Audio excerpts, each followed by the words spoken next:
परातीत मैदा टाकून घ्यावे. चवीनुसार मीठ टाकावे व पाणी टाकून घट्ट पीठ मळावे. कोबीमध्ये मीठ टाकून 10 मिनिटं ठेवावे. आता त्यातले पाणी काढून घ्यावे. कढईत तेल टाका.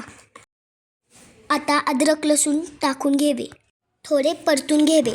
आता त्यात कांदा, शिमला, गाजर टाकून परतून घ्यावे. आता त्यात किसलेला कोबी टाकावा. थोडी काळी मिरी पावडर, चवीनुसार मीठ, सोया सॉस आणि व्हिनेगर टाकून घ्यावे. थोडी कांद्याची पात मिक्स करावे व ताटात काढून घ्यावे. थंड करून घ्यावे. मळलेल्या पिठाच्या छोटी लाटी घ्यावे व पातळ लाटून घ्यावे. बनवलेले मिश्रण टाकून मोमोचा शेप देऊन घ्यावे. आपल्याला आवडेल तसा शेप द्यावा. कढईत पाणी टाकून गरम करावे व त्यावर चाळण ठेवा. आपण तयार केलेले मोमोज ठेवून घ्यावे. त्याला तेल लावून घ्यावे.